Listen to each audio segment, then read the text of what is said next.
again in the ACC this year? Yeah, I think he's just more like similar to Terrence, more confident in stuff coach allows him to do, like being able to step out on the three, being able to bring the ball up if he wants to, and just go score if we need him to. And he's the most unselfish person probably we have on the team. He doesn't really care about anything but winning. Well, we're not playing, but winning drills and stuff like that. But no, I think he's been a great guy. You know, I knew he was coming when I was coming. Around the time we committed, around the same time, and we kind of got close. I know we got like on a personal level outside of basketball. And I think he's just a great dude. Yeah, loves his fiance. He's probably the most morally right dude I've ever met. So it seems like Coach Wade he brings kind of a unique energy. How would you describe sort of his style? His style, authentic. You can't like. You just have to come to a practice and kind of just listen to him yell, listen to him how he coaches us. Like he just wants us to win it in the day. I think we're one of his favorite teams just by how he's acting. What I've heard past stories about him, I think he loves us as a team. So. But no, they push us every day to play as hard as we can. They want all of us to have the highest motor possible, and they want all of us to get our dreams. Whatever everybody's dream is, he wants us to reach that, and they all want us to reach that. So they hold us to that level, and they don't let us slack. One of your dreams is obviously to get to the NBA. You went through that process. What did they tell you about your style of game and how that translates to the NBA? Because you obviously do a lot of different things other than just score. Yeah, I think they told me just to stay versatile. I think that was the main thing, and try and get my 3-point percentage up from this past year.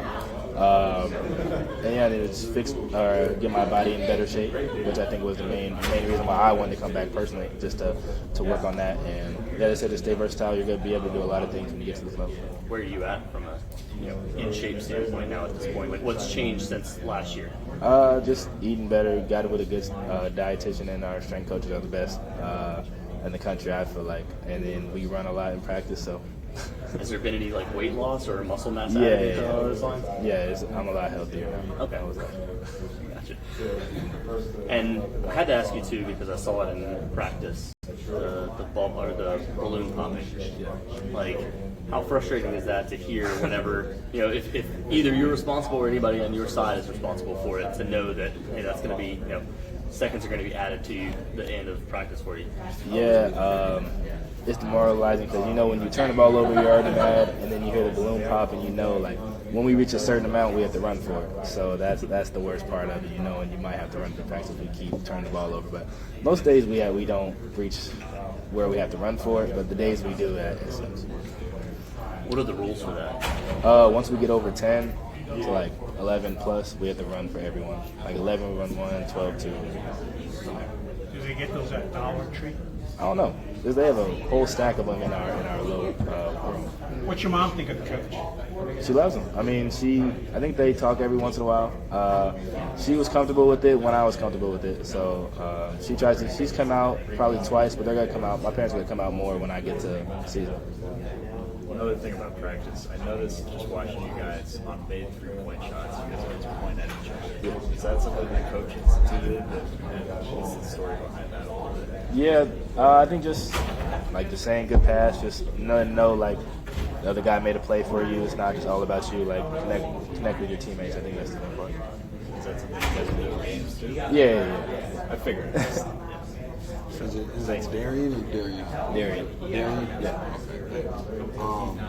Why, when you made the decision to transfer, obviously, why NC State and why Coach Wade? I think he was just real.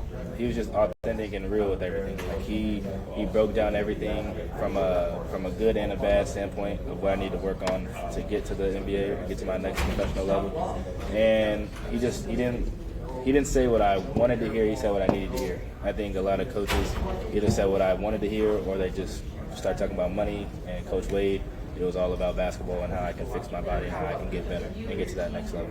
He has a very interesting, personality, if you will, and just doesn't, bite his tongue.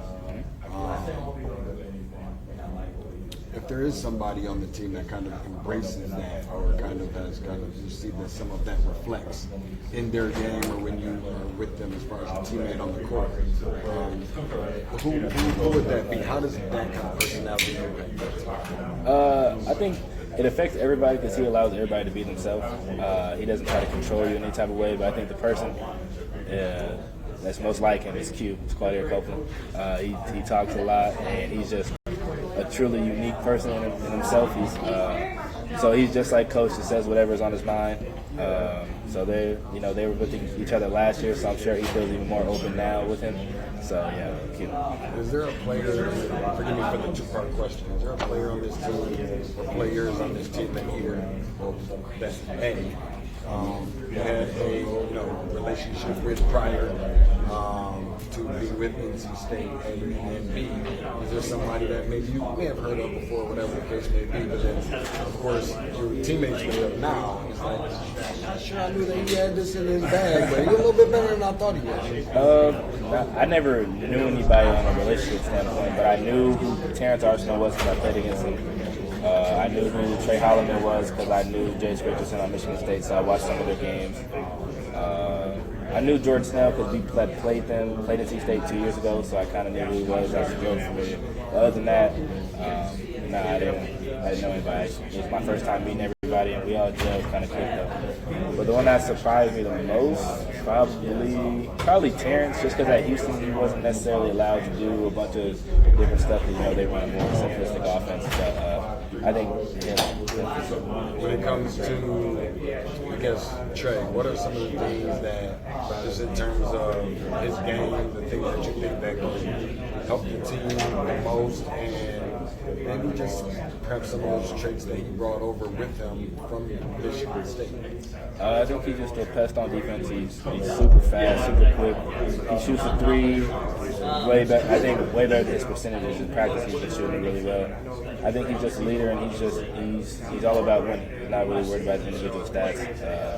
And he's probably the person that everybody on the team relates most to, just because he's pretty vocal, just like Q, and just makes everybody laugh and makes them lighten the mood. And then lastly, I know you mentioned that you had a relationship with Jace as well, with the Orlando Magic and so forth. Just your overall thoughts on Jace, maybe like be a successful NBA player, and or just maybe something about his particular game that maybe not a lot of people, rave about, or he gets a lot of credit for. Yeah, I think I went to high school with Jace. He was a sophomore when I was a senior in high school. But I think he comes from a great family. Jackie and Jason are two great parents. Jason still goes, whenever I go to Vegas, Jason hops in over, runs every once in a while.